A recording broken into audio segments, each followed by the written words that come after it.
السلام علیکم ملګرو ICC انډر 19 ورلد کپ کې نن د افغانستان او د پاکستان میچ شوی دی چې په دې میچ کې پاکستان افغانستان ته یو ډېر غټ شکست ورکړی دی د افغانستان انډر 19 چې کوم ټیم دی په هغې باندې هم خبره کوو د پاکستان انډر 19 ټیم باندې هم خبره کوو نو ویډیو خپله هم مکمل وګورئ او مخکې ملګرو سره ضرور شریکوئ بل دا میچ په تاسو په ټي وي هم نه کتري ځکه دا ډېر په کم چینل باندې ښایي جي او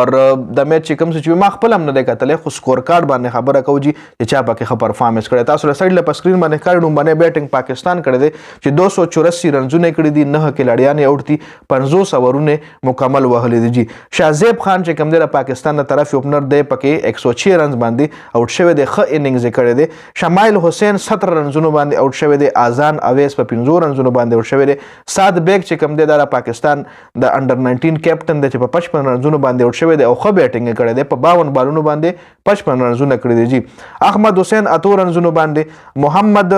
د کمپلیټ نوم دی محمد ریاض الله د په 46 رنزونو باندې اوټ شوی په 49 بالونو باندې ښه اننګز کړی دی عرفات منحاس 8 رنزونه او بید شاه د نسیم شاه اور په 12 بالونو باندې 22 رنزونه کړي دي بل محمد 4 رنزونه کړي دي محمد زیشان دا بالر د جی ښه بالنګ کوي عامر حسن چې کوم دی 3 بال 1 رنزونه کړي دي د افغانستان د طرف ښه بالنګ چې کړی دی خالد احمد کړی دی چې 10 اوورو کې 51 رنزونه ورکړي دي او 4 وکټ یې ایستلي دي بشیر احمد بل چې کوم دی 10 اوورونو کې 52 رنزونه 2 وکټ یې ایستلي دي الله غزنفر 10 اوورونو کې 40 یو وکټه عرب ګل چې کوم دی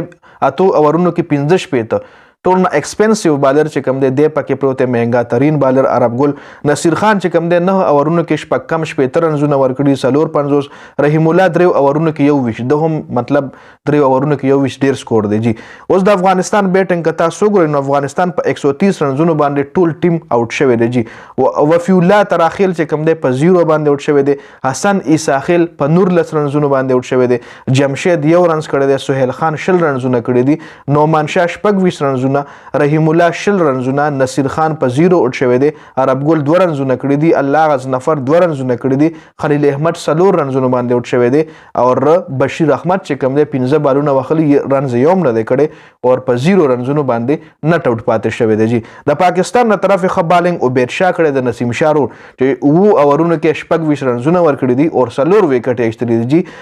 عامر حسن 15 اورونو کې 4 یو وکټه احمد حسین 4 اورونو کې 14 یو وکټه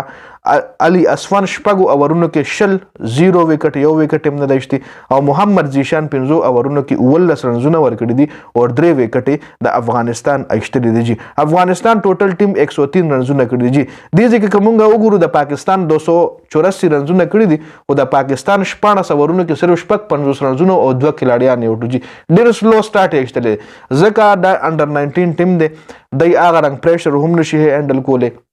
او 50 اورونه د انډر 19 که تاسو څومره میچونه وګورئ نو 50 اورونه پکې ټوټل ډیر کم ټیمان به ډیر کم میچز به چې کې 50 اورونه څوک واخلي نو دای پاکستان ډیر سلو سٹارټ ایستل او مکمل پلانینګ باندې گیم کولو چې مونږه 50 اورونه پوره وخو نو سکور به اتوماتیکلی 200 نه پلس راځي چې یو ټیم 50 اورونه مکمل وای نو خامخا 230 240 هغه ډیر په اسانه باندې کوي خو چې 50 اورونه مکمل وای نو دې ځکه افغانستان زما خیال دغه پلانینګ نو ځکه خو بیا چیس کولو او چې چیس کې بیا بخامخا 284 ستا ټارګټ ته دا به ته پوره کې 500 اورونو کې نو بیا پریشر هم راځي او چې وکټ در نه پریوزي پریشر انکریز کیږي هر ډاټ پارت سره رن ریټ هم سیوا کیږي نو په 20 اورونو کې 103 رنزونو باندې په 103 رنزونو باندې د افغانستان ټوټل ټیم اوټ شوی دی نو دا د انډر 19 ګروپ میچ جی نور هم د دنیا میچونه پاتې دي مخکې هم کې دی چې د پاکستان او افغانستان یا د پاکستان او انډیا میچز هم را روان دي جی نو په هغه باندې بیا بعد کې ډسکشن کوو جی د ویډیو کتلو زیات مننه جی والسلام